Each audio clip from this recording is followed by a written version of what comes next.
Hey guys, it's Kevin Smurfy for Sense8, Season 1, Episode 2. I am also a we, and I was definitely looking forward to this episode.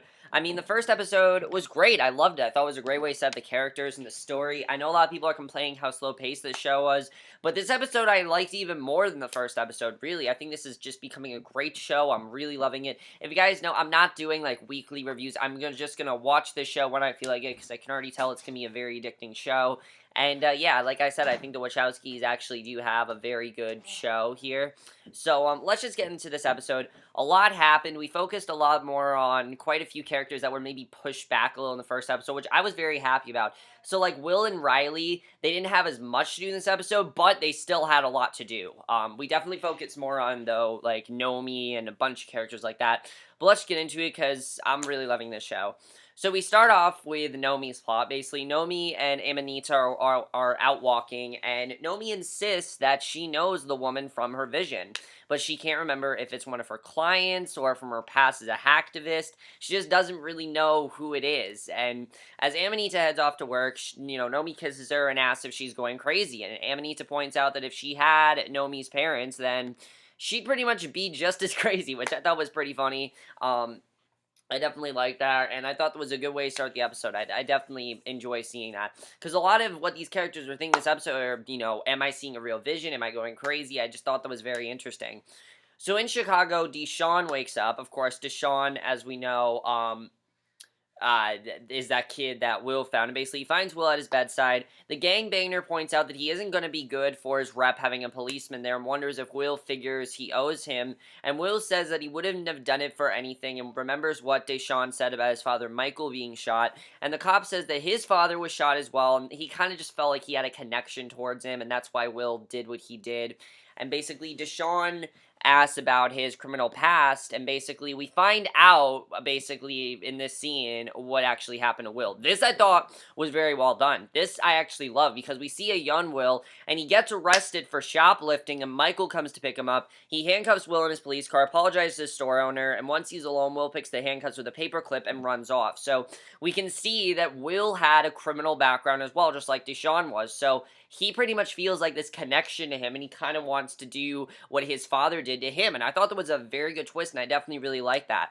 So as Will leaves, Deshawn tells him that he doesn't owe him for what he did, but he won't ever forget. So I thought that was really great. He really probably turned this kid's life around, and I think he really did help out this kid, which I thought was very great that we saw that. So at home, Nomi is writing on her blog about her life and the mistakes she's made, and it's this brilliant scene, I have to say. Whoever plays Nomi, I love this scene, I have to say. I think they did a great job with this. She's talking about all the mistakes she's made and how her parents taught her that there's something wrong with someone like her. They don't really understand, like, lesbians and transgenders and things like that. So then we see, one of the things I love about the show is the way they show, like, the characters. It seems like every episode they're going to have, like, a montage of each of the characters doing something. But basically, Nomi is this monologue, and in the middle of it, we're seeing all these other things. Like, Kala considers her coming marriage and cries. Sun sits in the park and looks at a notebook, who is probably the character we still really don't know a lot about. Sun is really the one character that's kind of like a blank slate right now. We're definitely going to find out more about her. I mean, it's understandable why. When you have 8 characters, you can't just focus all of them in the same way. So in his dressing room, Leo looks at himself in the mirror. A shocked Riley walks down a London street, probably after the events of, what just happened. Wolfgang and Felix go to a bar and celebrate their heist, and Will goes to pick his father up at a bar, and the man is passed out drunk. So we found out that his father, even though he was shot, his father is alive, and he's not dead. So I thought that was interesting that we found that out, and I definitely really like that. So, because, we pretty much thought his father was dead, but he's not dead, and I thought that was definitely something I really enjoyed. So, Catheus is trying to sleep atop his bus and has a vision of standing in a park among the Pride celebrants, and Nomi then finishes writing about how she's marching for Pride to remember not just herself, but everyone else. And she and Amanita then ride a motorcycle in the Pride parade, and as they drive through the city, Nomi sees Jonas standing in the crowd and makes eye contact with him for a moment, and she remembers him with Angelica as she shot herself, and then she just falls off the motorcycle unconscious. So obviously that made her go crazy, and that was a very well done scene, I have to say. You can definitely tell that they're very slowly, all the characters in this episode are very slowly starting to realize what happened to them. So Riley's walking down the street after the events of what just occurred in the first episode, and she has a vision of Nomi walking right next to her. Now, my prediction is if these people like are, go unconscious, they basically end up in the mind of someone else. I'm not really sure. I think some of them are different, like in terms of what they can see and what they can't. I can't really tell yet, but it's kind of interesting. So as Riley sings, she finds herself in Nomi's hospital room, and the two of them sing together, and then Nomi wakes up and finds her sister Tegan there, and their mother Janet is there as well, and you can tell that Janet is about as probably like very very like not happy with her her as a transgender at all. She keeps calling Nomi Michael. She's like, what kind of name is Nomi? And I'm like, Nomi's the name she wants, like, don't be rude to her. And she's calling her Michael, and Jan insists that she'll always think of Nomi as Michael, and says that Amanita had to leave because they only let family members into critical care. And Nomi tells Janet to go, but she insists that she loves Nomi and says that she'll go after Nomi talks to Metzger. And I like that we do see that even though she's not exactly happy about, her daughter's transition from a man to a woman, she at least does care about her. That's something I thought was very well done. Something I really enjoyed seeing that, she really does love her despite her transition, which is something I really liked. So at the precinct house, Will insists that he isn't crazy. He brings up the CTV footage and shows it to Diego, and they discover that someone erased the footage for 2 hours right when Will saw her kill herself. So Diego concedes that something weird is going on. Now he's definitely starting to believe that, there is something going on and that Will isn't crazy. And he spots a man nearby who was there right before and after the 2 hours were erased. So that I thought was really interesting, and I was interested in seeing what was going to happen there. So Metzger comes in and shows Nomi and her family an MRI of her brain, and the two masses of their frontal lobes are merging into one. So the doctor warns that it requires aggressive surgery to cut away, and basically that's probably how Nomi is getting these visions because of what's happening. So Tegan says that the surgery is expensive and Nomi will need to use their surgery, and Metzger warns that without the surgery, Nomi will experience intense and real hallucinations, then amnesia, then death, and Janet insists that Nomi will need her family, and Nomi says that they're not her family, and basically just tells them to get out. She doesn't want anything with them, and basically, I thought that was really interesting. So in Mexico City, Lito, who is probably the character that gets probably the most development in this episode, I love what they did with Lito's character. He arrives for the premiere for his new movie, Love Has No Boundaries But Death, and his friend Daniella is with him. That girl who was trying to make a pass at him, and he signs autographs and hugs his fans, and the reporter notes that Lito and Daniella have been seen together for the second time, and she's wondering if they're together, but, Leo's like, oh, no, we're just friends, don't worry about it, and I thought that was really interesting. So at Kala and Rajam's engagement party, we find out a lot more about Rajam here because, we weren't really sure what kind of person Rajam was, if he was kind of aggressive or whatever, but he's actually a really nice guy. I overall think Rajam's a nice guy, but I can understand why Kala doesn't really want to marry him. She doesn't really know the guy that well. So can you really blame her for not really knowing, if she should be with him or not? It's understandable, she doesn't really know him that well. She doesn't know if they should be together. I understand that. So basically, Rajam talks about how Colin never noticed him. He sent her flowers on her birthday, and they wanted a date to a movie, and Rajam hoped that she would love him, and he always has loved her. And, this is kind of like an arranged marriage. There's really nothing they can do about it. But he then starts a wedding dance number, and I like that he truly does care about her. I like that this isn't some guy that's, like, aggressive and abusing her. He really seems like he does care about her, and that's something I think I really do like. So he then starts this wedding dance number, and Kala joins her husband on the dance floor. It's this really sweet scene. I like seeing that overall. I thought that was well done. So after the premiere, Daniella assures Lito that he makes the move, that he's the thing that makes the movie work. The other people in the movie don't really work, but he makes it work. And she tries to again make a pass at him. She tries to get him to come up with her to him to her apartment, and Lito's just like, no, sorry, I can't. He keeps turning her down. I'm like, how can you turn that down? Like, she's pretty hot, I have to say. Like, if she were to ask me to, like, go up to her apartment, yeah, I go. I mean, she's pretty hot, I have to say. But Danielle's surprised he's turning her down and admits that it doesn't happen very often, but Lito insists that he's sure about it. He doesn't really want to go with her, and she doesn't really understand why, because most guys will just go with her in a second, which is understandable. So Wolfgang then takes this Indian girl, Devi, back to his apartment and has sex with her. And Kala goes over to her sister at the bar and she insists that she does kind of like Rajam, that he is attractive to her. And I definitely feel like Kala and Rajam, they're eventually going to be together and they're eventually going to be happy. But she just now, I think, is starting to realize that she does actually like him. I don't think she wants to really marry him, but I think she at least wants to get to know him. So maybe they will call off their marriage. I kind of see that happening, but I think in many ways this is a good thing for Kala because she's going to realize that, you know what, maybe she does really like Rajan. So we'll have to see where that goes, and I really like that. So afterward, Devi thanks Wolfgang for opening the lock on her car, and Wolfgang says that he has a craving for Indian food, and I really like that scene, I have to say. I thought they did a great job of that. So Rajan and his father, Mahendra, can compliment Kala's family on the food. And Mahendra says that he'll provide the food for the wedding, and Sanyam assures Rajan that his song is unforgettable, and Kala says that she liked it as well, and Rajan asks to say goodnight to Kala privately, and I thought that was a pretty sweet scene. I enjoyed that.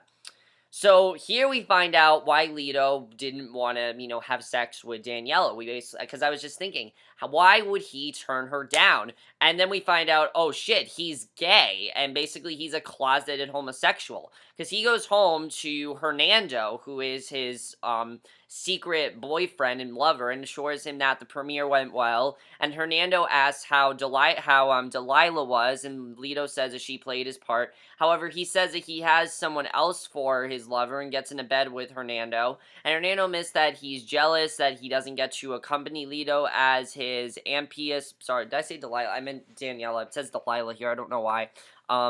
And as they lie together, Lito says that it might be time for someone else because she wants something he can't have. And he's kind of thinking that it might just be time for him to maybe come out because she's making a pass at him. And I really feel like he's going to go through the struggle of not really sure if he should come out or not, which we don't know what his family background is and things like that. Maybe they're completely against what he's doing. I mean, we're not really sure, so we'll have to see what ends up happening with that. That definitely is going to be very interesting. So Wolfgang and Devi go to get Indian food, and she wonders if there's more to the two of them. I actually really like these two together. I have to say, I like them. And he warns her that he's not really looking for a relationship right now. That's not what he's interested in. And Devi asks what he's looking for, and he looks over and then sees Kala standing on the balcony at the reception hall. And I thought that was pretty interesting. So Wolfgang, I think, is a character that's just kind of lost. He doesn't really know what exactly he's looking for, and that's something that I think is going to be very interesting. So meanwhile, Kala looks down and sees Wolfgang on the balcony below. Devi interrupts him as he stares up into space and asks if there's someone else, and he assures her that there isn't. So Lito wakes up when the door buzzer rings. He goes up, and there's Daniella. She's drunk, and she's there, and there are photographs out on the street, and Lito realizes that he has no chance but to let her in. So basically, he has to let her no matter what, because she tells him that, she's like, if you don't open this door, I'm gonna fall asleep right at your doorstep. Like, she's basically acting like a porn star at this point. It's pretty insane. So Rajam joins Kala and realizes that she's still hesitant about marrying him, and he admits that there's a lot that separates them, their family, their religion, but the only world he wants to live in is hers, and I really like this guy, I have to say. I think he really is helping her out, and you can see that he understands that she doesn't really want to marry him, but I think he truly does care about her, and I think that eventually she's going to care about him. I think I think he's going to give her some time, but I think she does truly care about him. So Rajan kisses her, then wishes her goodnight, and I thought that was a really great scene. I really do love these two together.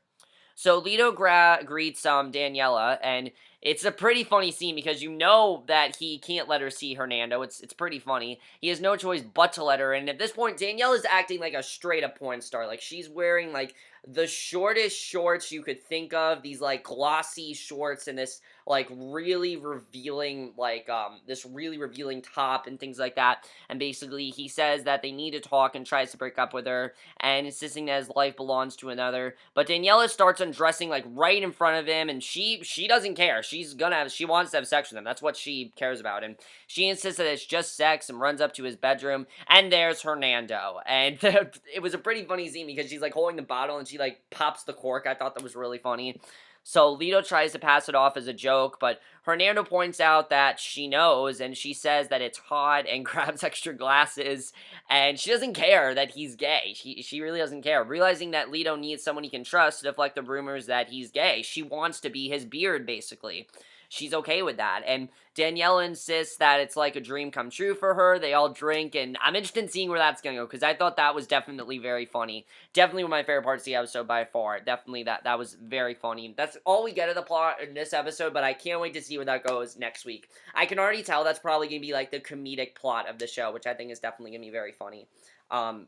So Riley returns home, undresses to take a shower. She looks in the mirror, and Will is shaving, and then he sees her and stares back, and after a moment, basically, she sees him, and then the shared hallucination fades. So definitely that was very interesting as well. I mean, this connection that Riley and Will have, they seem to be seeing each other the most, and I think that definitely is very interesting. I'm really wondering if maybe they're going to meet up in real life or something, because you have to figure that Will wants to know, why am I seeing this girl constantly, and he's probably going to realize that they're connected and things like that, which I think is really interesting.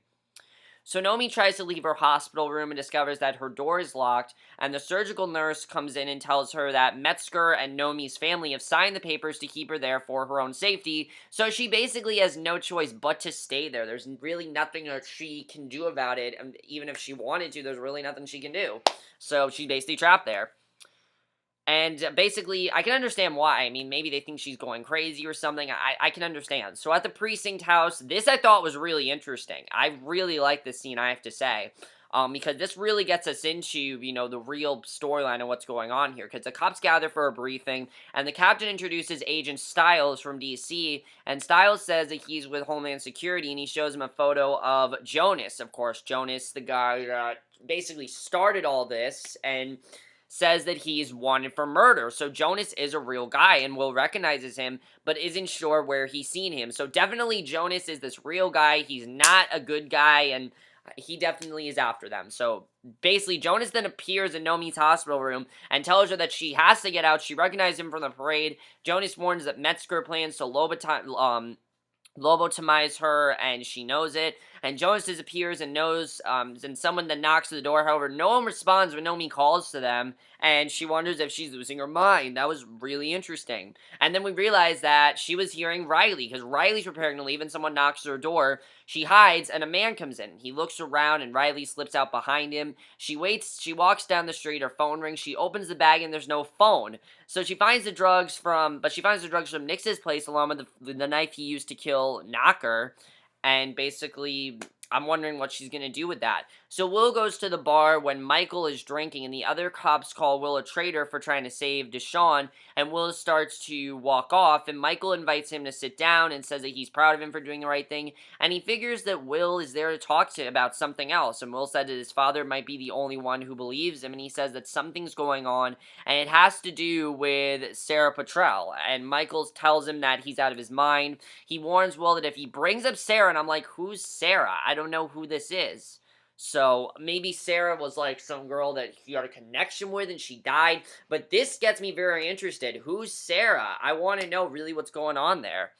So basically, he says if he brings up Sara up, then he'll give him a psyche veil for 6 months and run him off the force. And Michael tells Will to let Sara go, and that I thought was really interesting. You can definitely see that Michael really does want to help Will, but he pretty much thinks he's going crazy just like everyone else is, which I think is really interesting. So Nomi's phone rings, waking her up, and she figures that it's another hallucination. She answers it anyway, and luckily it's Amanita. So Amanita says that she's been calling every phone, and her friend Lola gave her the code for the house phones, and Amanita says that she knows about Metzger signing the papers on Nomi, and Nomi says she's been hallucinating and she's scared, and Amanita vows to burn the hospital down before letting anyone touch her. She's not going to let anyone do anything to Nomi, and I love how protective Amanita is of her. And when Nomi describes Jonas and wonders if he's a hallucination, Amanita checks Nomi's phone and says that Nomi took a photo of him, confirming that he's real, and basically Amanita promises Nomi that she'll get her out, and I thought that scene was very well done, and I really enjoyed that. Really intense stuff there. So definitely Nomi knows Jonas, but obviously she doesn't remember him, so that's interesting. So Will goes to a pharmacy to buy some sleeping pills, and as he looks around, because he wants to know, is he going crazy? Why is he having these hallucinations? And Jonas then appears to him and asks if he's going to trust his senses or what they told him at the precinct house. And Will wonders how he knows his name. And Jonas says that Angelica told him right before she gave birth to Will and the others. And he warns Will that once the migraine ends, he'll experience many strange things because he's been reborn a sensate. And he's basically trying to tell him what's going on here. So Will calls to the attendant asking if he sees Jonas, and the man doesn't. And Jonas says he's leaving by a plane in an hour. And I don't know how the hell Jonas is doing this, but he tells Will that there's a girl in San Francisco that needs Will's help just like Sara did. And basically, we know who he's talking about. He's talking about Nomi, and Jonas knows that Will's going to go for the gun in his ankle holster and says that the fight will be over by the time he does. Will goes for it anyway. Jonas easily knocks him down and goes out, and I think Jonas, honestly, I think he's going to be the one to help out these people and basically get them all to meet up. I think that really is Jonas's goal here, is to get all eight of the people to meet up and basically realize what's going on, because obviously they need to know that. So Will goes after him, sees Jonas driving away. The cop drives after him and rams the car from behind, and I love the way this episode ends. I thought this was incredible. Jonas suddenly appears in the car next to Will. He warns that if Will doesn't let him go, then he'll never understand what happened to him. Will wonders if he's losing his mind, and Jonas says that it's just expanding. Jonas appears, suddenly finds himself seated next to Jonas in the car. He laughs in pleasure and congratulates him, and then asks who's driving his car. Will suddenly finds himself back in his car, fights for control, only to slam into another car, and that's how the episode ends. So, really incredible episode, guys. Really. I loved everything about this episode, I have to say. I'm really loving these characters. They're really deepening the story lot, and I really do love it. So, let's just get into more of what's going on here, because there's a lot to talk about. Obviously, I think Jonas's main, thing here is to get all 8 to meet up so they know what's going on, because obviously they're all these sensates, so he needs all the sensates to meet up and understand why they're all connected, because we don't really know a lot of them. I feel like we're going to get an episode about that, probably not till the end of this, season, but I definitely feel like they're all going to meet up by the end of the season, definitely. That definitely is going to be his goal here. And definitely he's going to get Will to go after, to find Nomi, and they're going to be the first 2 to meet up, because obviously Jonas, so far, has only had interactions with Will and Nomi, so he's going to have the 2 of them meet up, and we'll have to see what happens with that. That's going to be very interesting. Nomi obviously doesn't really understand what's going on. I think definitely, I really like what's going on with her. She's going to be kept in this hospital, definitely. We're going to have to see if she's going to get out of there, if Amanita's going to be able to rescue her. I definitely feel like Amanita's one of those people that's like, nobody she's very protective of her girlfriend and everything. I'm interested in seeing what's going to happen with that. That's going to be very interesting. Will and Michael, who is Sara? I want to know, who is this Sara girl? I don't know what it is with Netflix and the word Sara, but first we have a girl in Bloodline named Sara, and we didn't know who she was, and then we realized who she was, and then we have Sense8, and now her name is Sara. So who is Sara? Why is Will thinking that he's seeing her? I don't understand who she is. What's his connection to Sara? That's something I'm very interested in, is who is she? I don't know. That's something I find very interesting. I'm interested in seeing what's going to happen with that whole storyline as well. We know that Jonas is alive, and we know that there are cops looking for him, but what's the difference when Jonas can only see, can only the sensates see him? Because obviously the cops know that Jonas exists, so how is he really doing this? So I'm not really sure. We'll have to see what's going on with that. That I think is very interesting. Lito and Daniella and Hernando, I think their whole storyline is hilarious. I can't wait to see how Daniella is as, a beard for Lito. That's gonna be hilarious. Rajam and Kala, as I said, I think Rajam truly does love Kala and truly does care about her, but I think Kala she needs some time to process what's going on. I'm very interested in seeing what's going to happen with that storyline. I really do like Rajam and Kala together. I'm interested I really do like them, I have to say. I really do like these 2 together. Wolfgang and Devi, I like that they are connecting as well. I definitely like them, but we'll have to see what happens with Wolfgang. The only character that, as I said, we don't really know a lot about is Capheus and Sun. Those are really the only 2 characters we really need to know more about, and I'm sure we're going to find out more about them as the show goes on, but I'm really loving this show so far, guys. I think this was a fantastic 2nd episode. I can't wait for the 3rd episode. I'm going to watch it right now. As I said, I'm just trying to, cruise through this. There's 12 episodes. I can probably finish this very quickly, if I continue the speed I'm going, so I'm definitely going to watch the 3rd episode. It's not that long anyway. It's only 48 minutes, which is very short for a Netflix show, but I honestly feel like this is going to become one of the best shows of the summer. I really do. I like where the show is going. I think that definitely is going to be very interesting, where we're going with the storylines. I think every storyline is very interesting. Everyone says, oh, the show is boring, but I'm interested in every storyline. Really, I am. I think every storyline is great, and I really am into all of them, I have to say. But that's basically my review. Hope you guys enjoyed. Let me know what you guys thought of this episode. Overall, guys, I love this episode. And I will see you guys in my next video, which will be for my review for the third episode of Sense8. And I will see you guys for that. Okay, bye.